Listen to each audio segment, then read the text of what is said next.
प्रशांत किशोर का बड़ा बयान, जातिगत जनगणना अधूरी, नीतीश कुमार के स्वास्थ्य की हो जांच।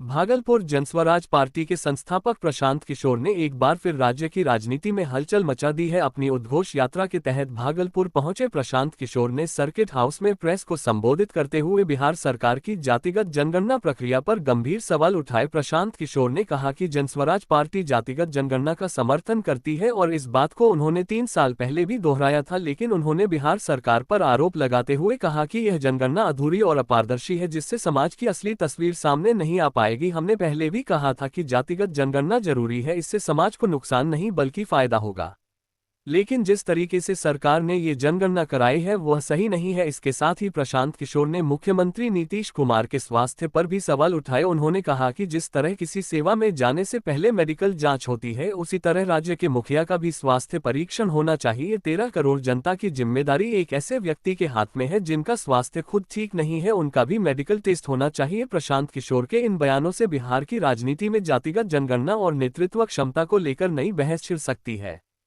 भाई देखिए, ऐसा है, तेजस्वी यादव जी कुछ भी कह सकते हैं। मैंने पहले भी कहा है, फिर दोहरा देता हूँ कि तेजस्वी यादव जी को समाजवाद की क्या समझ है। समाजवाद तेजस्वी यादव की क्या कब से हो गई।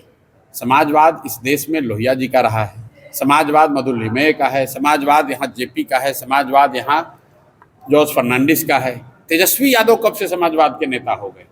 मैंने तो आज से करीब साल भर पहले कहा कि भाई आप ट्यूशन कर लीजिए, अपने सलाहकारों से बात कर लीजिए, सीख लीजिए, पढ़ लीजिए, और पढ़ने के बाद 10 दिन के बाद आकर कैमरे पर समाजवाद पर 5 लाइन बोल दीजिए, 5 मिनट कैमरे पर बिना कागज देखे हुए, तब तो बताएंगे क्या समाजवाद क्या है। कोई भी खड़ा होता है समाजवाद पर, अरे क्या समाजवाद को उनको समझ है।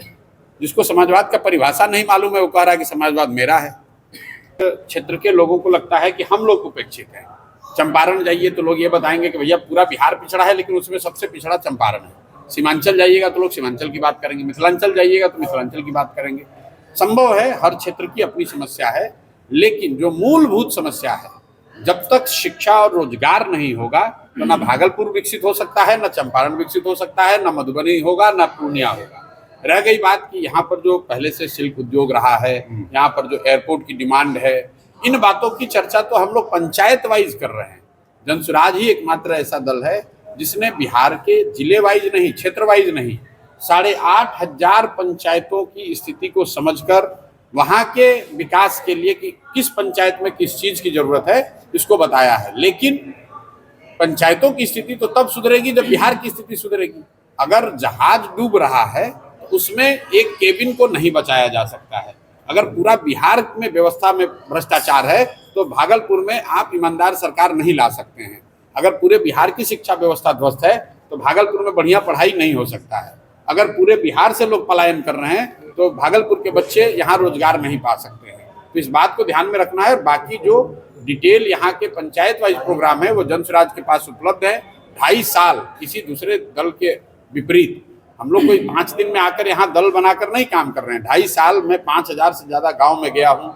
जहाँ पैदल नहीं पहुँच पाए वहाँ पर गाड़ी से जाकर सभा करके लोगों की समस्या को समझ रहे हैं, और पूरा एक एक पंचायत का 10 साल के विकास का योजना बनाए हैं कि कैसे हो सकता है। लेकिन ये तब संभव है जब बिहार की स्थिति सुधरे, बिहार में शिक्षा रोजगार की स्थिति सुधरे, भ्रष्टाचार खत्म हो, तभी आप पंचायत या प्रखंड, जिले या क्षेत्र का के विस्तार की और विकास की बात कर सकते हैं। मैं आपको क्या बता रहा हूँ कि आप बिहार में कोई बच्चा, आपके घर का कोई लड़का अगर सिपाही भी बनना चाह रहा है, परीक्षा पास करता है, उसका फिजिकल फिटनेस होता है, उसका मेडिकल जांच होता है। आप आर्मी में बच्चे कम्पीट कर लेते हैं 5 साल 10 साल की मेहनत के बाद, फिर उनका मेडिकल जांच होता है। क्यों?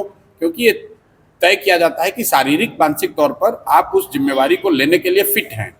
तो एक सिपाही बनने के लिए, शिक्षक बनने के लिए, सेना में भर्ती होने के लिए आपको फिजिकली मेंटली फिट होना है। और 13 करोड़ लोगों का जो मुखिया है वो उस आदमी के स्वास्थ्य को लेकर घर घर चर्चा हो रही है। ये चर्चा हम नहीं कर रहे हैं, ये चर्चा सबसे पहले सुशील मोदी ने शुरू की है। नवंबर 2023 में आप जाकर वीडियो देख लीजिए। विधानसभा के सामने खड़े होकर उन्होंने कहा कि नीतीश जी को लगता है कोई मानसिक गंभीर बीमारी है।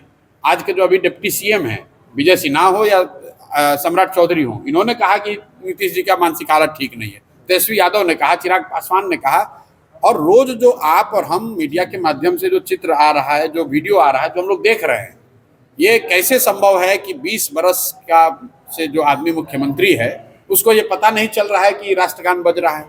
ये कैसे संभव है कि वो सभाओं में जा रहे हैं, शोक सभा में तो वहाँ ताली बजाने लग रहे हैं?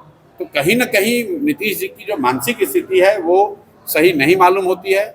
और मैंने ये कहा है कि जरूर सरकार को, ये नीतीश जी के हक में है, सरकार के हक में है कि एक मेडिकल बुलेटिन जारी किया जाना चाहिए कि नीतीश कुमार मानसिक तौर पे स्वस्थ हैं। मान लीजिए कि मेडिकल बुलेटिन नहीं जारी करना चाहते हैं तो कैमरे पर आ जाएं और खाली अपने साथी मंत्रियों का नाम और विभाग बता दें। नीतीश कुमार अपने साथी मंत्रियों का नाम और विभाग नहीं बता सकते हैं तो 13 करोड़ लोगों के इस राज्य को कैसे चला सकते हैं, कैसे आगे बढ़ा सकते हैं?